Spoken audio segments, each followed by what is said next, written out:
What's going on, guys? So this is my 1989 Skyline GTST. So nothing really special about it. When I bought it, it's just RB20, just wheels, 18x9 plus 30 all the way around, 255 30s, Urus body kit. And then 2JZ. So it's essentially stock, just has a big single Garrett 35R. Stock injectors, stock ECU, bless you Zoe. So the main thing that you're probably going to want, if you can't make them yourself, are the Goleby parts engine mounts, which is a company in Australia. So last I checked, not included shipping, was under 300 bucks. So that's going to make the swap a lot easier for you. You can see I have more space from the firewall to the back of the block than I did with the RB20. So is that it does have a wiring Specialties harness. There were a couple wires that were pinned wrong. So the MAF was pinned wrong and the reverse lights were pinned wrong. But for the most part though, I mean, it did make it a lot easier. So last I checked on that, that was, I want to say that was $1,100. So, and it took them about 3 weeks to make. Because this is a VVTI, you do have to run a MAF since I am stock ECU. You can just buy an intake with the MAF plate. I don't know, that was pretty cheap, maybe like 50 bucks on Amazon. So again, I did the swap 3 or 4 years ago, so it is there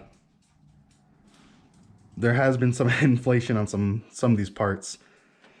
As far as intercooler piping, I was actually able to reuse a lot of the hot side intercooler piping in the intercooler that I already had on the car, which is just bolted to the OEM crash bar.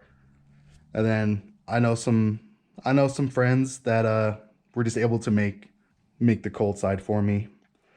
Some of these parts I actually got with the motor. Like the blow off valve came with it. This is just an eBay cast manifold. So these were about $110. So just keep that in mind. You can maybe see just the little wastegate.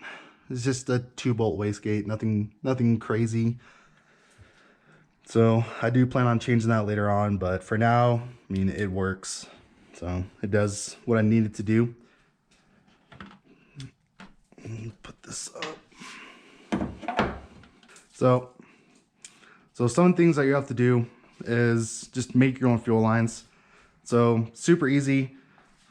The heat shield's in the way right now, but if you just run some kind of an AN line up from the hard lines that are underneath the chassis, then just connect them to the OEM fuel rail, and then of course some AN fittings. I think these were -10. So got that able to work with the stock hard lines. So it's actually a pretty straightforward swap. If you've done like a JZ and an S chassis, it's essentially the same thing. Cooling system. So this radiator and fans is actually from a BMW, so I do not recommend this. I'll be switching this out for another radiator and fan setup. It's okay for like just driving around the street, but it is JZ, it is going to run hot, so I would highly recommend running something else. Custom made lower coolant hose. So pretty much straight piece of aluminum. I think it's a 90-degree bend from the lower water neck. And then up here, it's just generic radiator cap. This is my coolant temp sensor. So the OEM coolant temp sensor will not work in this You do have to drill out the OEM water neck, but I just have not done that yet. But the aftermarket coolant temp sensor, you know, it works well enough. As far as oil fittings, I mean, that's just gonna be based off what turbo you have. I used to have a Precision on here before, and I went to a Garrett. I did have to change the fittings, so I mean, that's kind of at your discretion of what you would really need. So downpipe, custom made downpipe. So just 3-inch, a lot of pie cuts to go around the steering shaft, and then just 3-inch all the way back. So one thing about this kit is there are only 4 bolts holding the transmission to the adapter plate.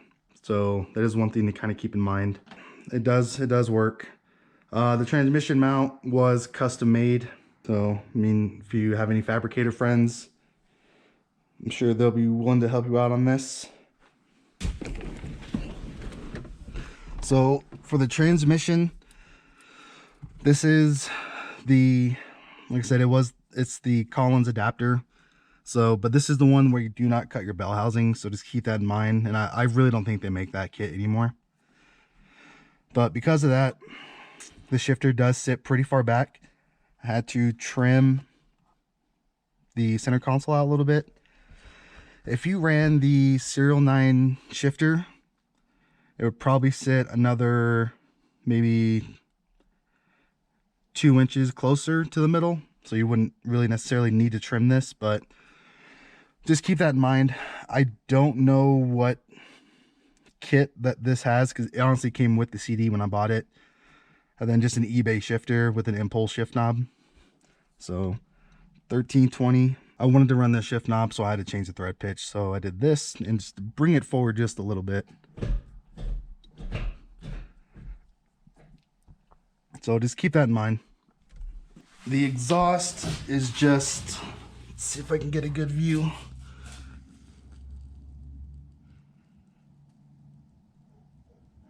Exhaust just 3-inch all the way back with a vibrant resonator. 3.5-inch tips. Then I'll throw a clip in for that as well.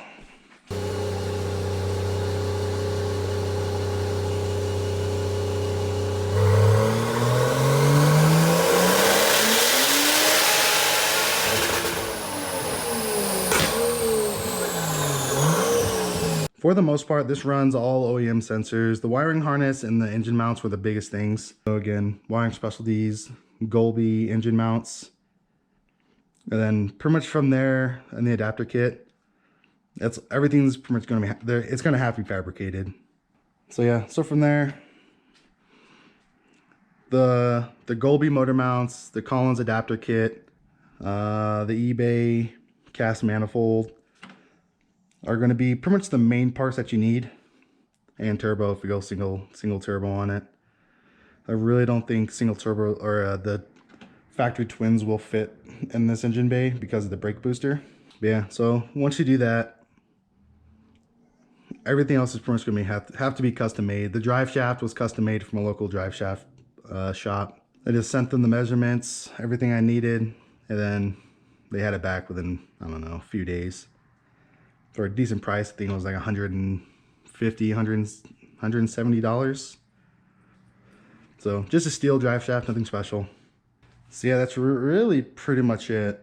I mean, once you get the basic swap parts and you know how to fabricate some stuff, it's relatively straightforward. Then I will throw in some clips right now.